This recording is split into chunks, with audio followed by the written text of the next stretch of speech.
Halo Sobat Pintar, semangat pagi. Jumpa kembali bersama Bu Guru di YouTube channel Guru Mandiri. Assalamualaikum warahmatullahi wabarakatuh. Sobat Pintar semua, apa kabarnya kalian pagi hari ini? Bu Guru selalu doakan agar kalian senantiasa dalam keadaan sehat walafiat ya. Pagi ini, Bu Guru akan menyampaikan materi pelajaran untuk kelas 5, tema 1, subtema 3, lingkungan dan manfaatnya, pembelajaran keempat. Namun sebelum kita mulai, marilah kita awali pembelajaran kita pagi ini dengan pembacaan doa terlebih dahulu, agar kita semua senantiasa diberikan kesehatan dan juga kemudahan untuk memahami materi pelajaran yang akan Bu Guru sampaikan pada pagi hari ini. Nenek moyangku. Nenek moyangku seorang pelaut, gemar mengarung luas samudra, menerjang ombak tiada takut, menempuh badai sudah biasa, angin bertiup layar terkembang, ombak berdebur di tepi pantai, pemuda berani bangkit sekarang, ke laut kita beramai-ramai. Anak-anak, berikut ini adalah syair lagu Nenek Moyangku, ciptaan dari Ibu Sud. Nah, mari kita nyanyikan lagu ini bersama-sama ya.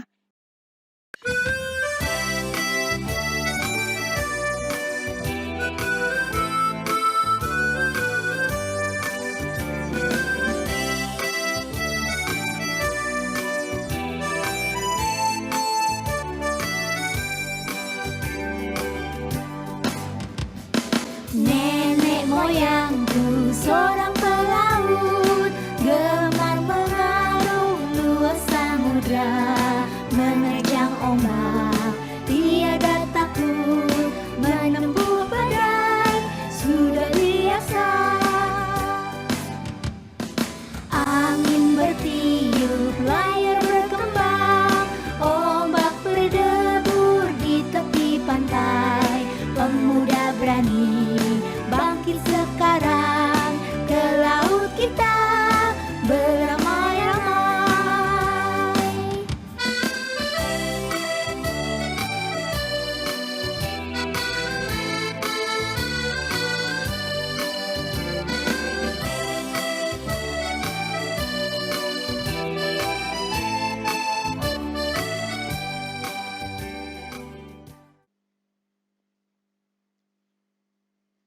Anak-anak, kisah kejayaan bahari bangsa Indonesia sebagai negara maritim pada masa lalu membuat kita bangga. Akankah masa-masa tersebut dapat terulang lagi sekarang dan ke depan?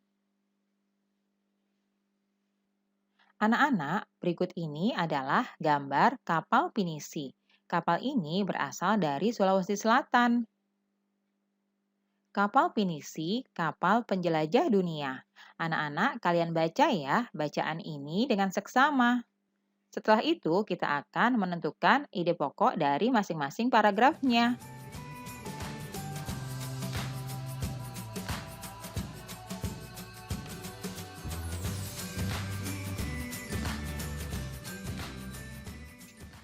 Nah, kalian sudah membaca wacana yang berjudul Kapal Pinisi, Kapal Penjelajah Dunia.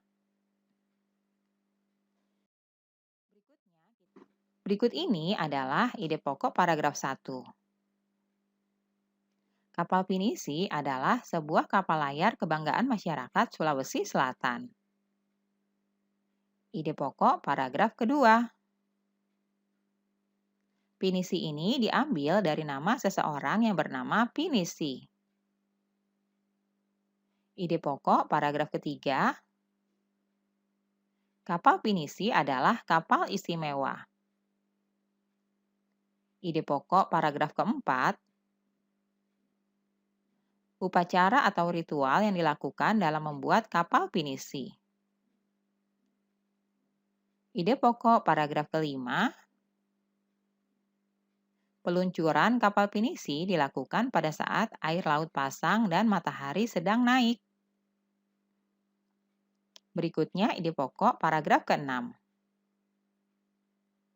Walaupun terbuat dari kayu, kapal ini mampu bertahan dari terjangan ombak besar di laut lepas. Ide pokok paragraf ke-7. Kapal pinisi umumnya memiliki 2 tiang layar utama dan 7 buah layar. Selanjutnya, ide pokok paragraf ke-8. Kapal pinisi umumnya ada 2 jenis. Ide pokok paragraf 9. Kegunaan kapal pinisi. Ide pokok paragraf 10. Kapal pinisi dijadikan lambang salah satu gerakan WWF, yakni SOSARK. Itulah tadi ide pokok masing-masing paragraf dari bacaan yang sudah kalian baca tadi ya.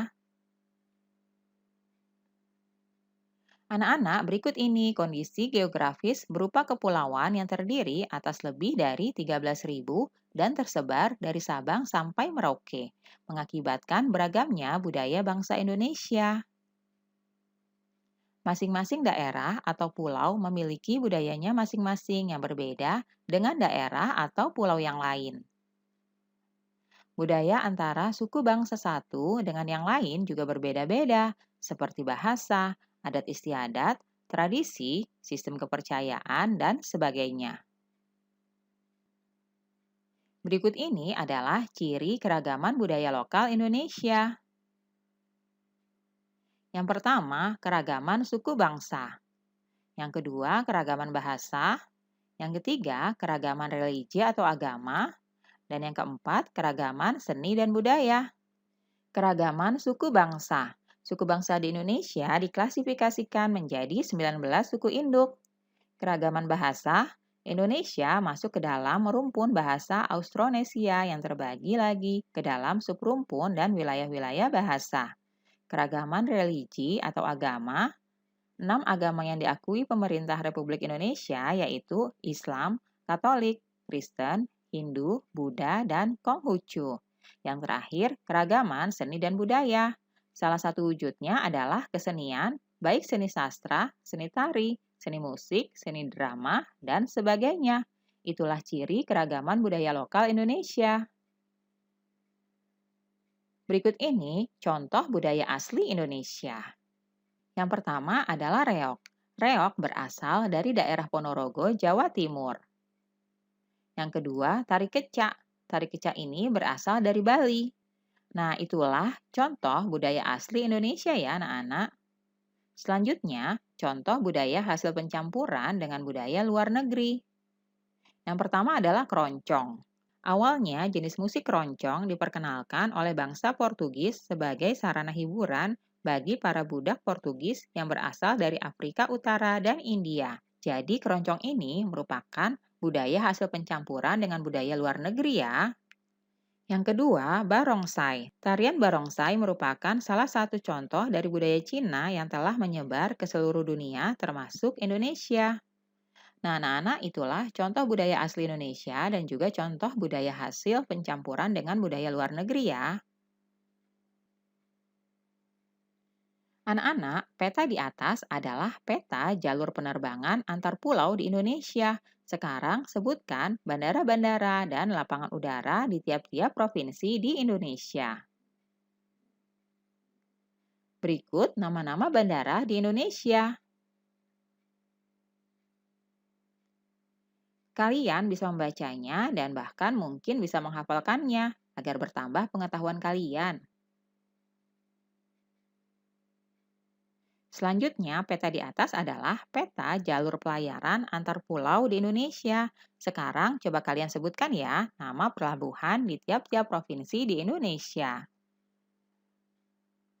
Nah, berikut ini nama-nama pelabuhan di tiap provinsi di Indonesia. Kalian bisa baca dan juga hafalkan ya, agar pengetahuan dan wawasan kalian semakin luas.